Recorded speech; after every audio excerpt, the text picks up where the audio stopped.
오늘 이 시간에는 시편 그 80번째, 80번째 시간으로 백발이 될 때에도 나를 버리지 마시며 라는 제목을 가지고 본문 말씀인 시편 71편 18절 말씀을 통해서 하나님께서 저와 여러분에게 주시는 말씀 함께 나누도록 하겠습니다. 오늘 우리가 시편 71편을 묵상하게 됩니다. 시편 71편의 표제는 없습니다. 그리고 누가 지은 시인지도 나와 있지 않습니다. 그래서 작자 미상으로 되어 있는 것입니다. 그러나 많은 성경학자들은 이것에 대해서 다윗일 수도 있다고 말합니다. 다윗이 노년에 모든 어려움을 다 겪고 나서 지은 시가 될 수 있다. 어떤 학자들은 또 이스라엘의 공동체가 어려움을 많이 겪은 이후에 지은 시다라고 말하는 사람들도 있습니다. 또 어떤 성경학자들은 레갑의 아들 요나답의 후손들을 위한 그들이 지은 시이고 그들의 신앙의 고백의 시다라고 이야기하는 분들도 있습니다. 어쨌든 확실한 것은 이 시를 지은 사람들은 시의 대상은 신실하게 어려움을 다 이겨낸 자들이 부르짖는 기도의 모습이라는 것입니다. 어렸을 때부터 신실함으로 그 하나님께서 요구하시는 그 의의 삶을 살아낸 사람들이고, 그래서 끝까지 믿음을 지키길 원하는 마음으로 부르짖는 그 시임을 알 수가 있는 것입니다. 이 레갑 자손들을 아까 말씀드렸지만 이 사람들이야말로 이 땅에서의 나그네의 삶을 신실하게 살아낸 백성들이었습니다. 우리를 살펴보면 이 땅에서 이 죄 많은 이 세상은 내 집 아니네, 이 나그네의 삶을 신실하게 우리가 살아내고 있을 때 끝까지 어떻게 우리가 신실하게 이 삶을 살아낼 수 있을까를 바라보게 되는 것입니다. 특별히 모태신앙인 분들 어렸을 때부터 하나님을 알고 하나님의 은혜로 하루하루 살았는데 이제 노년이 되고 인생의 끝자락까지 하나님만을 붙잡고 신실하게 의지하며 살아가길 원합니다 라고 하나님 앞에 기도하는 그러한 분들을 위한 시라고 볼 수가 있을 것입니다. 자, 그런 입장에서 우리 시편 71편을 묵상하기 원합니다. 1절로 2절 말씀 보면, 주님, 내가 주님께로 피합니다. 보호하여 주시고 수치를 당하는 일이 없게 해 주십시오. 주님은 의로우시니 나를 도우시고 건져 주십시오. 나에게로 귀를 기울이시고 나를 구원해 주십시오. 여기서 보니까 당연히 이 상황은 어려움을 겪고 고난을 겪고 있는 상황임을 바라보게 되는 것입니다. 이 레갑 자손도요, 나그네로서만 살았기 때문에 그곳에서 따돌림을 당하고 외로운 그런 상황 가운데 살았던 사람들입니다. 이렇게 고통당하는 종들, 이 레갑 자손들의 남들이 누리는 것을 누리지 못하고 그렇게 외톨이 같이 그렇게 살았던 그 사람들의 삶도 이러한 고통당하는 삶이었고, 또한 이것을 통해서 우리가 바라볼 수 있게 되는 것은 박해받는 선교지에서 외롭게 믿음을 지키고 있는 지하교회 성도들의 신앙을 바라보게 되는 것입니다. 특별히 우리의 동족인 북한 땅에 살고 있는 지하교회 성도들의 삶을 오늘 이 시편 71편을 통해서 묵상해 봤으면 좋겠습니다. 태어나 보니까 그들은 북한이었습니다. 어렸을 때 몰랐어요. 부모가 숨기니까 몰랐는데 철이 들어가면서 부모가 조금씩 이 주체사상과는 다른 이상한 얘기를 하기 시작하는 거예요.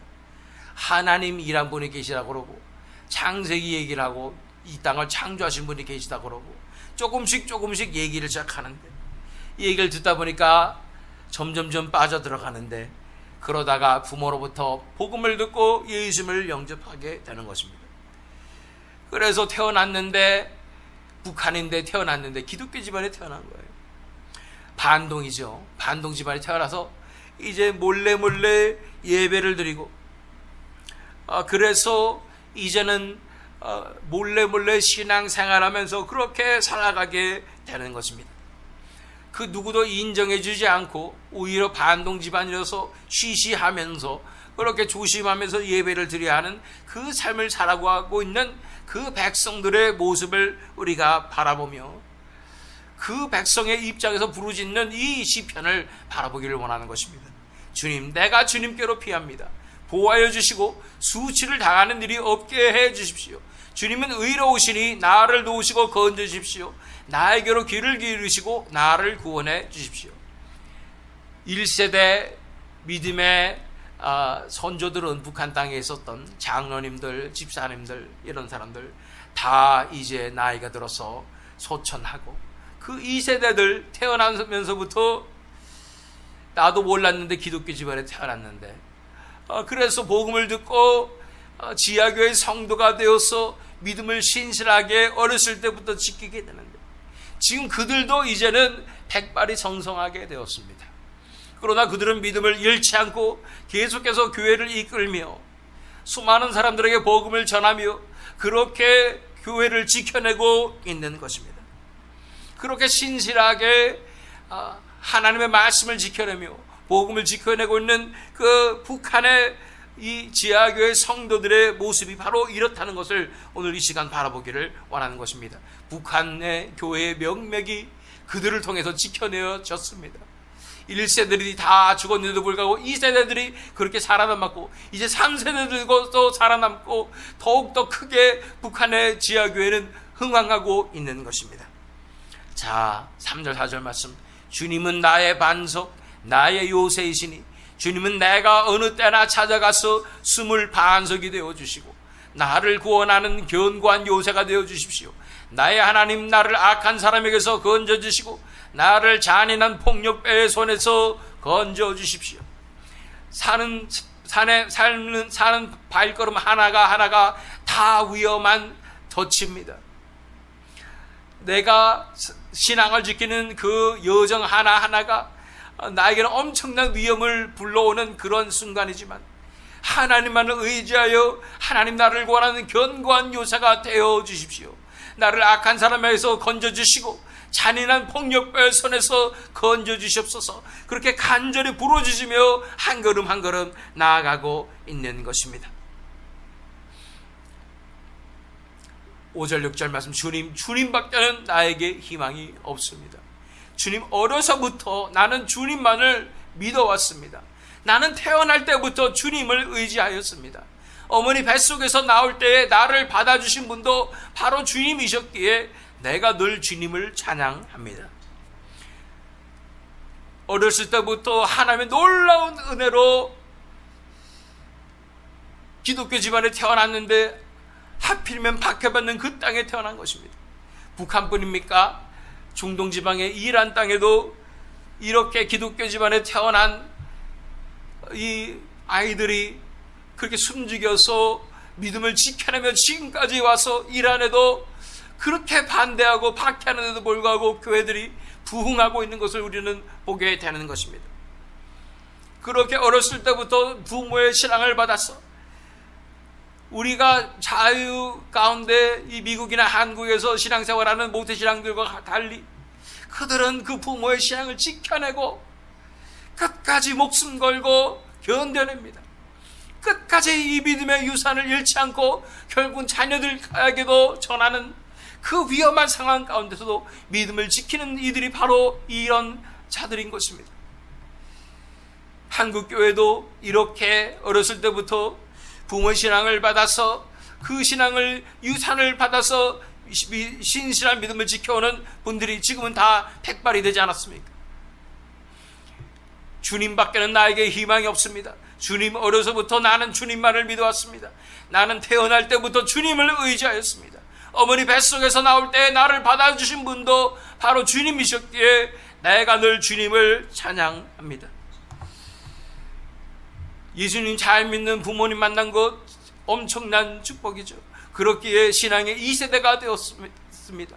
2세대로서 부모의 신앙을 유산을 받아서 더욱더 신실하게 믿음을 끝까지 지켜내는 그 사람들로 말미암아 각 나라의 기독교가 명맥을 유지하고 있고, 특별히 박해받는 그 땅 가운데서도 기독교는 그 끝까지 무너지지 않고 교회는 지켜지고 있는 것입니다. 자, 10절로 11절 말씀으로 갑니다.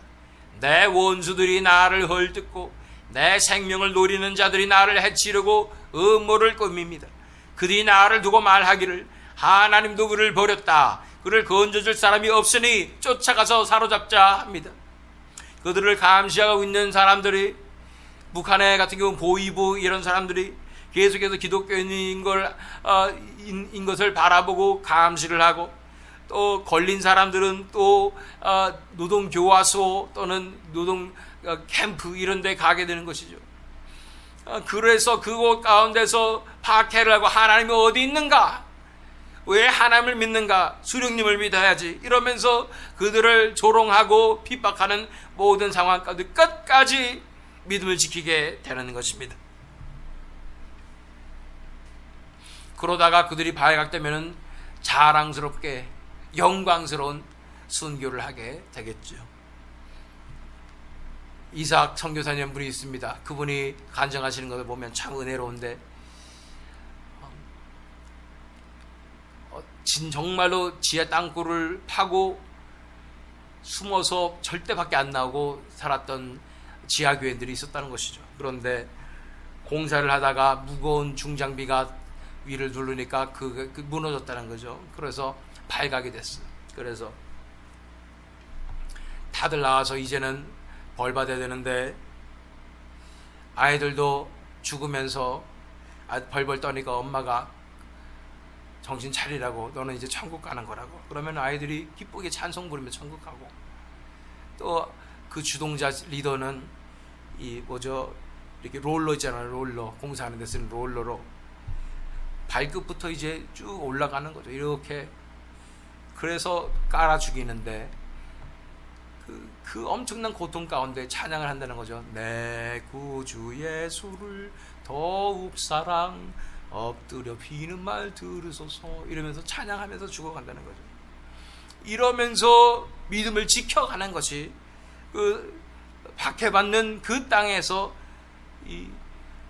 끝까지 믿음을 잃지 않고 믿음의 유산을 지켜내는, 교회를 지켜내는 그런 분들의 모습인 것입니다. 의지할 분은 하나님밖에 없어요. 하나님밖에 없어. 하나님 앞에 간구할 수밖에 없는 것입니다. 그러면서 12절 13절 말씀을 보면, 하나님 나에게서 멀리 떠나지 마십시오. 나의 하나님 어서 속히 오셔서 나를 도와주십시오. 나를 고발하는 자들이 부끄러움을 당하고 흔적도 없이 사라지게 해주십시오. 나를 음해하는 자들이 모욕과 수치를 당하게 해주십시오. 하나님만이 나를 살려주실 뿐 아니라 이제는 승리를 주시옵소서. 우리를 자유케 하여 주시고, 이제는 우리가 하나님의 백성임을 드러내 주시고, 하나님 우리의 이 땅을 자유케 하여 주시옵소서. 그들이 부르짖게 되는 것입니다. 자, 아까 어떤 성경학자들은 이 시편 71편이 레갑 자손들이 부르는 그런 시다라고 주장하는 분들도 있습니다. 레갑 자손들의 삶을 한번 묵상해 볼까요? 그들은 어떤 삶을 살았기에 그런 생각을 할 수 있을까요? 그것에 대한 기록이 예레미야 35장 6절로 7절 말씀에 나와 있습니다. 그러나 그들은 이렇게 대답하였다. 우리는 포도주를 마시지 않습니다. 왜 이렇게 됐냐면, 예레미야에게 하나님께서 레갑 자손을 불러다가 포도주 한번 포도주 주고 마시게 해라. 그럼 어떻게 하나 봐라. 그들은 이렇게 대답하였다. 우리는 포도주를 마시지 않습니다. 우리의 조상 레갑의 아들 요나답께서 우리에게 분부하셨습니다. 너희는 포도주를 마시지 말아라. 너희뿐만 아니라 너희 자손도 절대로 마셔서는 안 된다. 너희는 집도 짓지 말고 곡식에 씨도 뿌리지 말고 포도나무도 심지 말고 포도원도 소유하지 말아라. 너희는 언제까지나 장막에서만 살아라. 그래야 너희가 나그네로 사는 그 땅에서 오래오래 살 것이다. 왜 이런 명령을 했는지는 잘 모르겠어요. 근데 너무하잖아요. 그때 당시에 포도주는 그 술이 아니라 그냥 음료수에 가까운 것이고 물에 가까운 것인데, 포도주를 절대로 마시지 말라고 그러고, 남들이 다 누리는 거 못 누리게 하고, 뿐 아니라 집도 짓지 말고 농사도 짓지 말고 포도나무 짓지 말고 포도원도 소유하지 말고 그냥 장막에서만 살아라 라고 얘기하는 것입니다. 물론 그때 당시에 생존 방식이었을 수도 있겠습니다. 그래서 자손들이 생존하기 위해서 우리 같은 연약한 자손들은 이렇게 살아야 살아남을 수 있을 거야 하고 이러한 지시를 내렸는데, 미련한 것인지 이 레갑 자손들은 이걸 끝까지 지키는 거예요. 어딜 가든지 이렇게 사는 거예요. 그 사회에 섞이지 않고 그 사회의 사람들이 누리는 거 다 바라보지 않고 이렇게 겸손하게 장막 지으면서 이렇게 살고 있었던 것입니다. 이들이 왜 이렇게 살았는지에 대해서 8절 10절 말씀 보면, 그래서 우리는 우리 조상의 레갑의 아들 요나답께서 우리에게 명령하신 모든 말씀에 순종하여 우리와 우리 아내와 우리 아들과 딸의 일평생 포도주를 마시지 않았습니다. 우리는 거처할 집도 짓지 않고 포도원이나 농토나 곡식의 씨도 소유하지 않았습니다. 우리는 오직 우리의 조상 요나답께서 우리에게 명령하신 모든 말씀에 순종하여 그대로 실천하면서 장막에서 살았습니다. 정말로 그렇게 일평생 그렇게 살아냈다는 거예요. 얼마나 놀림받았겠어요. 얼마나 손가락질 받았겠어요. 저 사람들은 왜 저렇게 사는가? 이 세상에 좋은 게 이렇게 많은데 하나도 누리지 않고 왜 저렇게 사는가? 왜 포도주도 마시지 않으며 소유도 하나도 하지 않으면 이렇게 사는가? 이유는 한 가지예요. 조상이 이렇게 말했으니까 지키는 거예요. 이걸 보면서 하나님께서 말씀하십니다. 이렇게 하나님을 두려워하는 백성들이 아닌 이 백성들도 조상의 명령을 이렇게 따라 순종하는데, 하나님을 두려워하지 않는 이 이스라엘 백성들을 보라. 유다 백성들을 보라. 그들은 하나님의 명령을 지키지도 않고 하나님을 두려워하지도 않고 그렇게 우상 숭배하며 살지 않았는가라고 말씀하는 것입니다. 어떻게 보면 이렇게 레갑 자손과 같은 나그네 삶을 우리는 이 땅에서 크리스천들이 살고 있는 것 같습니다. 이 땅에서 믿음을 지키기는 쉽지가 않습니다. 세상의 조리가 너무나 거셉니다. 또한 교회에 타협하고자 하는 그런 자유주의의 물결이 너무나 심한 상황인 것입니다. 그런 상황 가운데 타협하지 않고 믿음을 지켜내는 것은 정말로 쉽지 않은 것입니다. 그럼에도 불구하고 선조가 내려주신, 부모가 내려주신 그 믿음을 지켜내는 것이 우리의 믿음의 이 세대의 사명임을 바라보게 되는 것입니다. 자, 본문 말씀으로 들어갑니다. 시편 71편 18절 말씀이에요. 하나님이여, 내가 늙고 백발이 될 때에도 나를 버리지 마시며 내가 주의 힘을 후대에 전하고 주의 능력을 장래의 모든 사람에게 전하기까지 나를 버리지 마소서. 내가 백발이 될 때까지도 이 믿음 지켜내게 하여 주시옵소서. 믿음의 선조들이 맡겨주신 이 믿음의 유산을 끝까지 지켜내게 하여 주시옵소서. 우리가 하나님께 신실할 뿐 아니라 우리 믿음의 조상들에게도 신실하여서 그들이 지켜낸, 목숨 걸고 지켜낸 이 교회를 나도 지켜내게 하여 주시옵소서 간구하는 것입니다. 아까 이삭 선교사님 간증을 제가 소개시켜 드렸는데 또 다른 간증이 있어요. 이삭 선교사님은 중국에서 왔다 갔다 하면서 북한 선교를 하셨는데, 어느 날 북한 접경 지역에서 한 나이든 북한 지하교회 성도를, 귀한 분이죠, 만나게 되었다는 것이죠. 너무나 반가워서 서로 손붙잡고 정말 어떻게 믿음을 지켰습니까? 어렸을 때부터 믿음을 지켜낸 이 북한 나이든 성도였습니다. 할아버지였어요. 그런데 이삭 선교사님이 얘기했습니다. 기회가 있습니다. 이제는 잘 기도할 수 있습니다. 이제 저를 따라오시면 탈북시켜드리고 이제는 남한에서 평안하게 살 수 있도록 해드릴 테니까 이제는 언제 어디까지 오세요.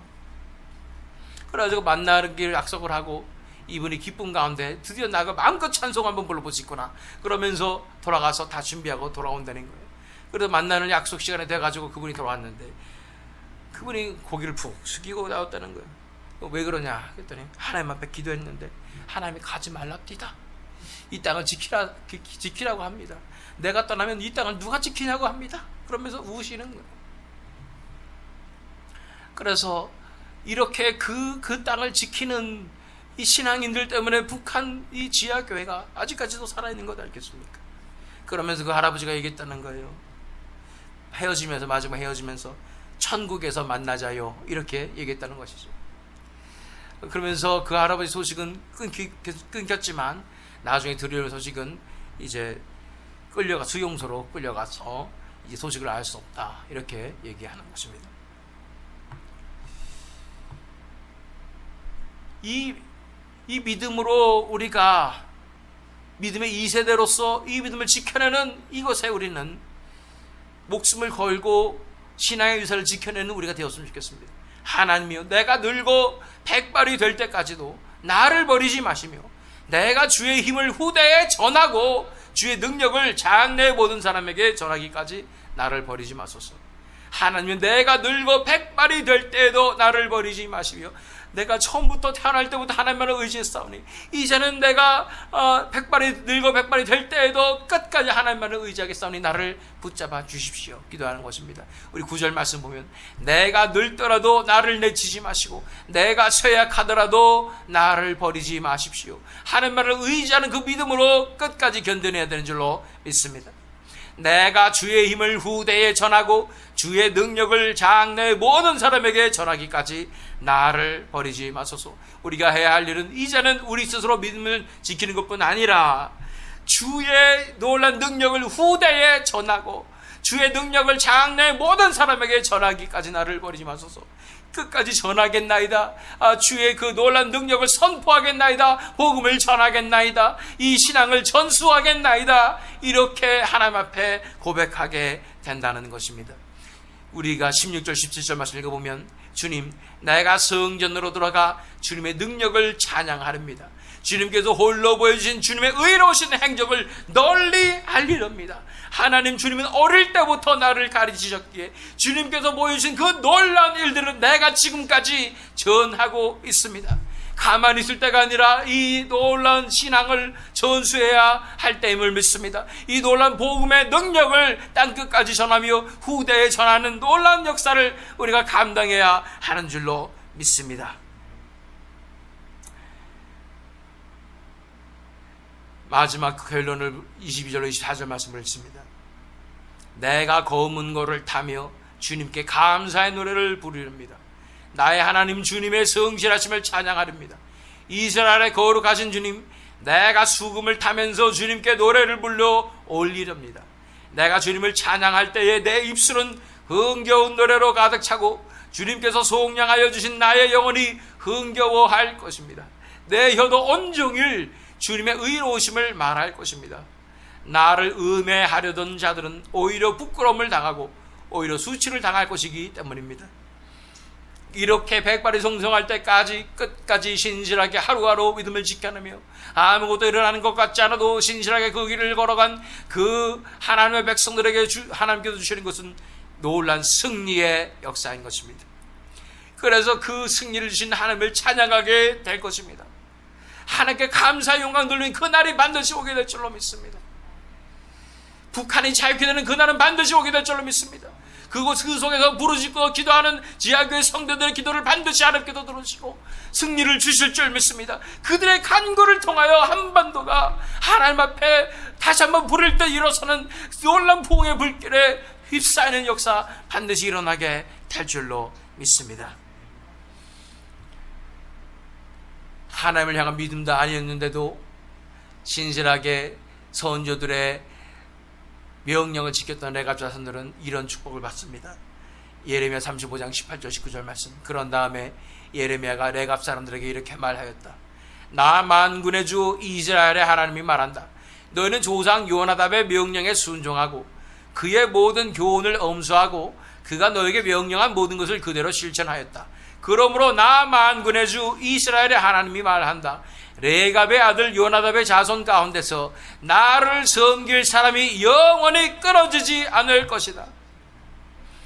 그들의 한 걸음 한 걸음 걸어가는 그 신실함, 그 외로움과 손가락질과 놀림과 박해를 다 견뎌내고 살았던 그 사람들을 하나님께서 불쌍히 여겨주시고 하나님께로 이끌겠다고 말씀하시는 것입니다. 하나님의 은혜를 베풀어 주시겠다고 말씀하시는 것입니다. 구원의 길로 인도해 주시겠다고 말씀하여 주시는 것입니다. 지금도 천교지에서 외롭게 신앙을 묵묵히 지켜내며 마음껏 찬양하지 못하고 기도도 하지 못하는 그 상황 가운데서 이 믿음을 지켜내는 그 사람들이 너무나 많습니다. 처음에 태어날 때부터 예수 믿었는데 이제 백발이 성성하여서도 그 신실하게 믿음을 지키는 그들을 우리가 오늘 기억하면서 기도해 줬으면 좋겠습니다. 그들의 믿음을 끝까지 지키게 하시고 그들의 간구를 들어주시고 그들을 자유케 하시는 놀라운 역사를 베풀어 주시옵소서. 그들의 고백처럼 천국에서 만나자요, 그들을 천국에서 배워없는 그날이 왔으면 좋겠습니다. 그날 배웠을 때 우리는 뭐라고 그분들하고 얘기했으면 좋겠어요? 정말로 수고하셨고 믿음 지켜줘서 감사합니다. 그렇게 고백하는 우리가 되었으면 좋겠습니다. 우리에게 맡겨진 그 사명, 우리 태어날 때부터 신실하게 하나님만을 의지하며 살았던 그 삶, 백발이 성성에서도 하나님만을 의지하며 이 믿음을 지키며 후대들에게 전수해주는 이 신앙, 이러한 삶을 살아내므로 하나님의 놀라운 승리를 맛보며 하나님의 교회가 승리하는 그 놀라운 영광 가운데 참여하시는 저와 여러분 되시길, 또 이 새 믿음 장로교 되기를 예수 그리스도 이름으로 축원합니다.